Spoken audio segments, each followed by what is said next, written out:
So I'm doing the books and movies I watched and read um, on January 26th, on this first month of the year. Um, it wasn't that many, so I can fit it in a concise video, hopefully. If you hear noise, my dog is playing with her bone, so she's just trying to get into the bed with the bone. But yeah, so yeah, that's it. So the first book that I read in 2026, in this month, I'm a little tipsy. I drank a little, like, seltzer per se, and I haven't drank in a long time.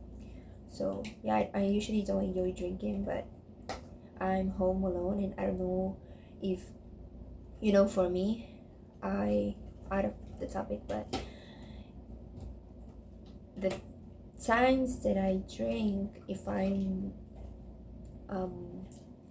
not alone, I feel anxious. So I rather drinking by myself, and I know that's dangerous. So that's why I haven't done it in a while. And right now I just drank a little drink that it has 4.5% of alcohol, so it's not that much. But I don't know. I don't feel anxious because I'm alone, so that's good. But I'm not planning on doing it like constantly or anything. This was just at one time because I'm usually not with the opportunity to be home alone. But anyways, that's not the point. So yeah, the first book that I read this month, I read it as an ebook. I don't have it in physical. Most of the books that I read are ebooks because I'm trying not to fill myself with a lot of physical books, which I would love, like drown. I would love to be thrown books or be drowned in books or whatever. But yeah, I don't want to have a lot of physical things. So yeah, the first book that I read in January was My Friends by Fredrik Backman, and this is the cover. If you can see it a little bit, that's the one.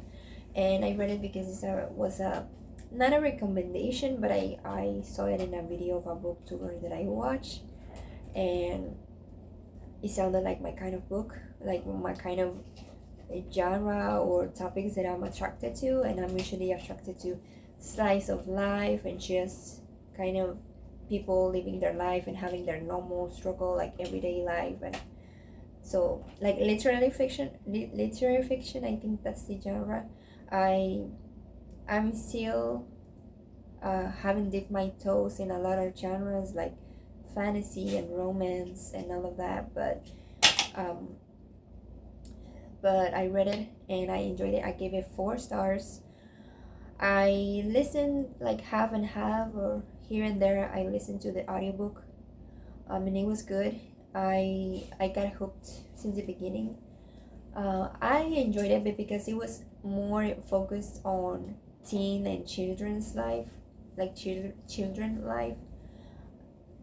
Maybe I didn't enjoy it as much as and if they would have been talking about adult life, like, I don't know, someone in their 20s or whatnot, maybe I could have related a bit more, and I would have enjoyed it maybe more. Oh my god, that sounded gross. But yeah, that's what I read. I enjoyed it. I mean, my ratings are like 4 stars means I really enjoy it and I would recommend it. 5 stars is like, oh my god, like I fucking love this. 3 stars, 3.5, 3.75 is like I enjoyed it, but it wasn't like I love it. 4 stars is I love it, and 5 stars is, oh my god, like this is the best shit I've ever read, or it made me cry. If it made me cry, I adore it. So this one maybe tear up maybe like 1 or 2 times, but didn't make me sob.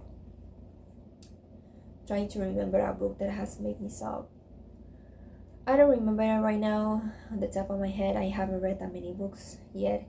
I have so many books that I want to read, but anyways. So after that, I read, or I think this was the first one that I was reading in the year, so my bad. But this is exciting because I'm able show like an actual physical book. So this is Agatha Christie, None of Them Were Left, or And None of Them Were Left. I don't know exactly how it's the name. I read it in Spanish.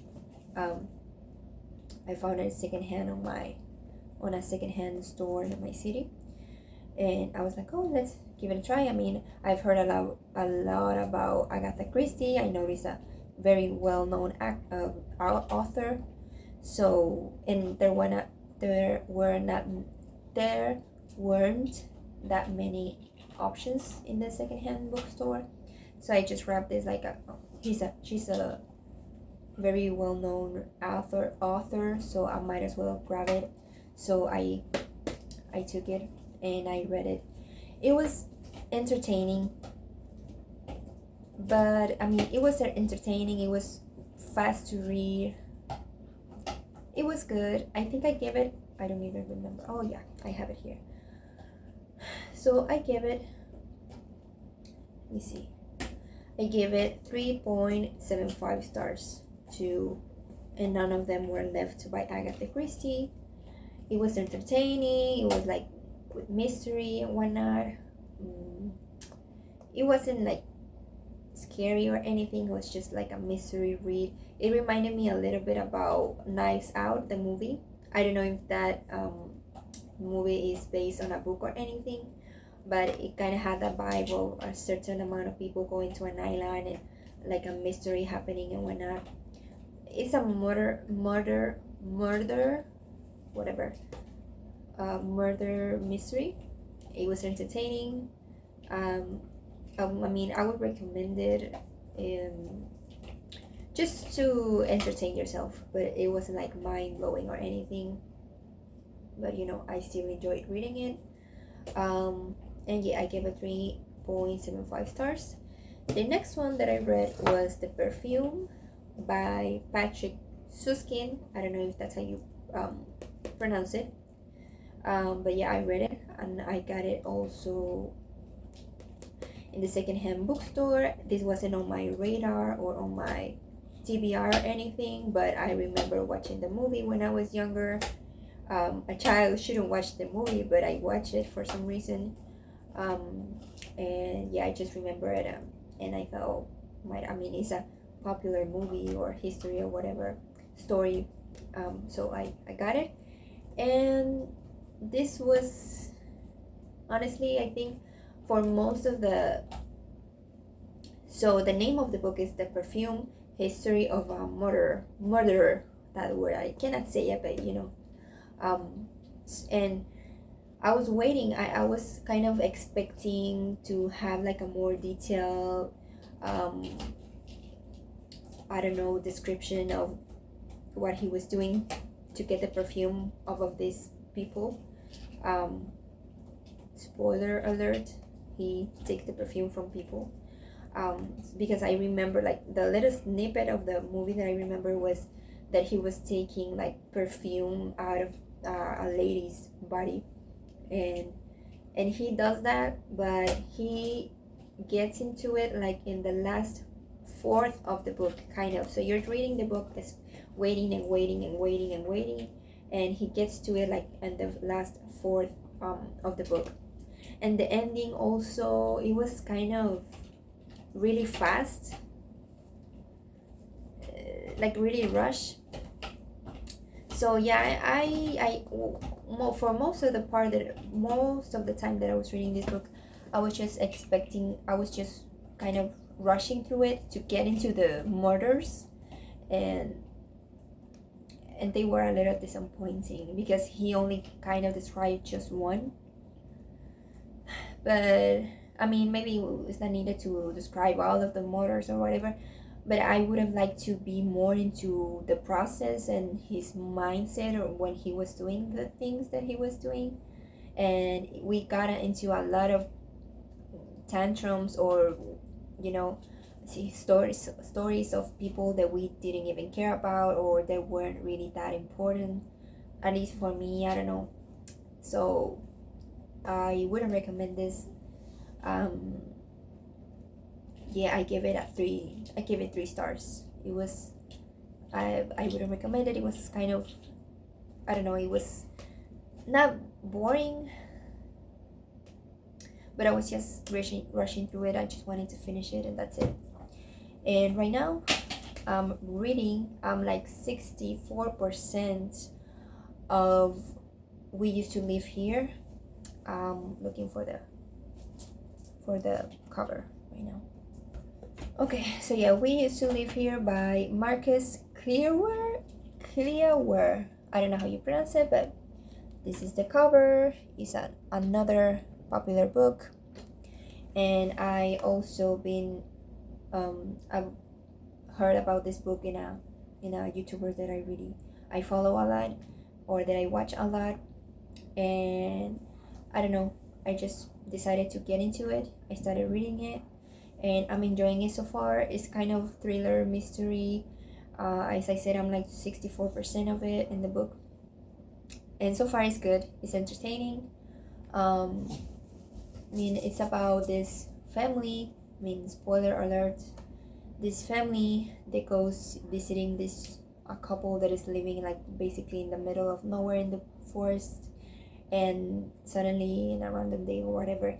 This is, I don't think this is a spoiler, because that's just how the whole premise of the book. But a family goes randomly knocking on this couple's house's door. No, house door. I don't know, house's door. Yes, house's door.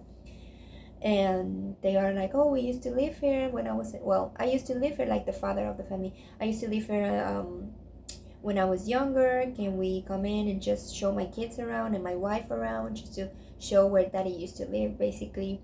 And the only one that was the girl that was the only one that was at home, because what the fuck, she was alone, and she is a people pleaser, and she lets them in, and then, oh, this happens and they can leave, oh, this happens and they can leave. So they start like taking, like,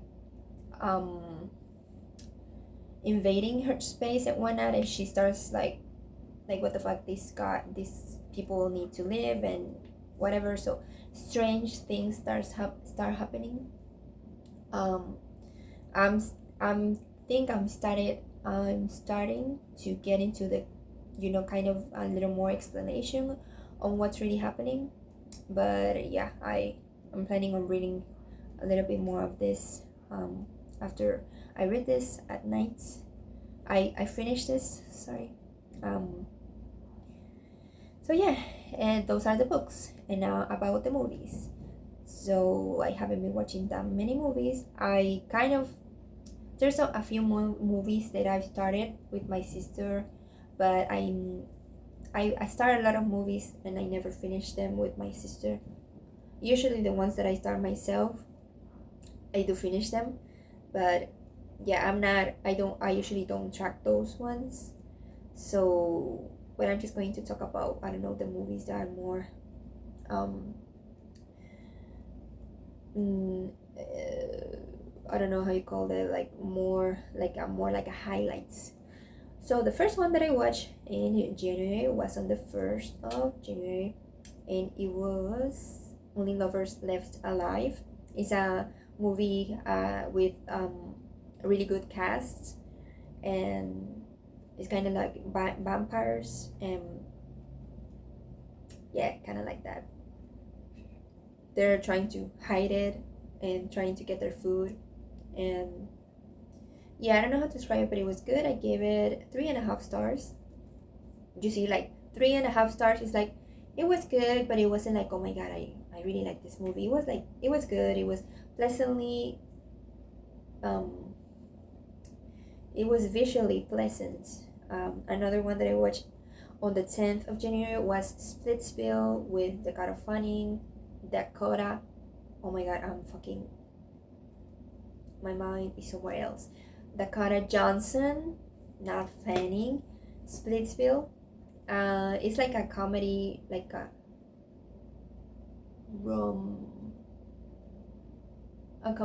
romance comedy. How do you call them? Whatever, romance comedy. It was entertaining as well. 3.5.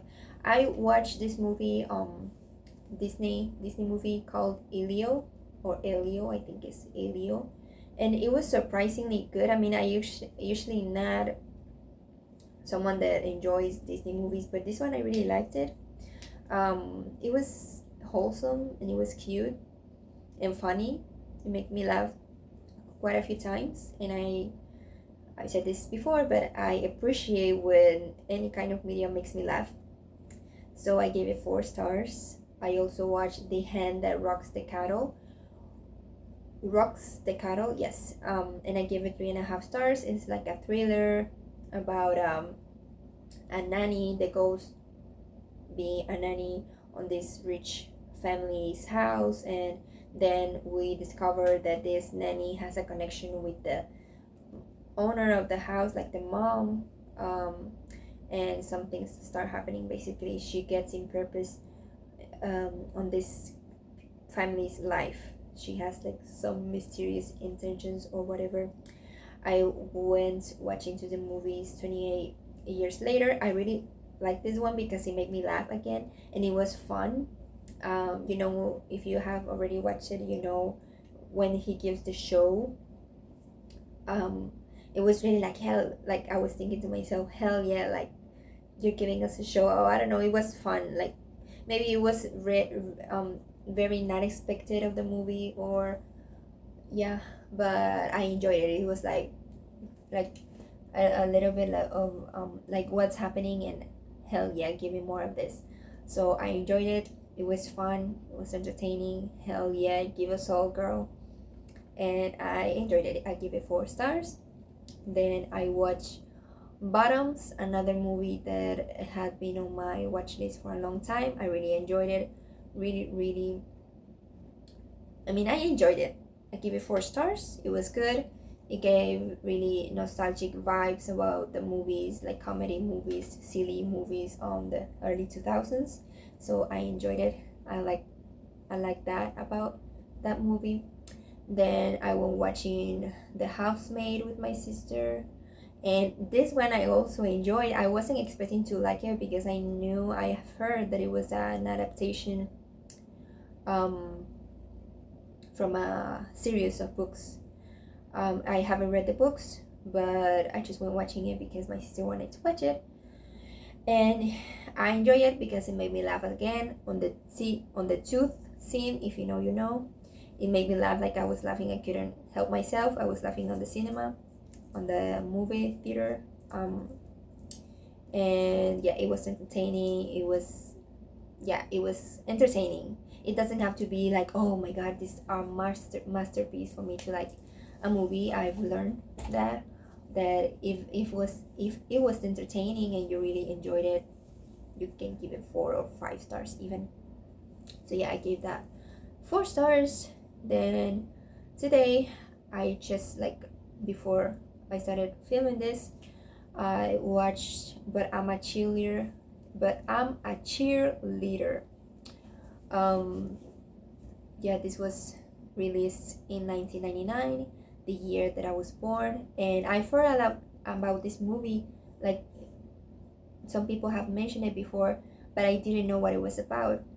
And then I saw I think it was on Pinterest. I watched like a snippet, or not really like a snippet, like a screenshot of the movie, and I was, oh my god, I need to watch this. So I watched it today, and it was good. It was, yeah, it was entertaining. It was heavy early 2000s. No, not so many early 2000s, but late 90s. Obviously, it was on the 99.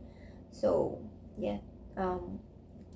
So those are the main movies that I watched this year, and the books that I read this month. Sorry, not this year. So yeah, this and my friends, and I'm reading We Used to Live Here, and also today I started listening the audiobook for the memoir of Britney Spears, and now I'm like 2 hours in, and it's like 5 hours and something, and it's weird. It would be weird to say I'm enjoying it because they're talking about someone's life and struggles and whatnot, but I really liked it so far. I want to know more. I think it's very interesting. So yeah, that's what I'm reading, and that's what I'm listening, and that's what I've been watching recently.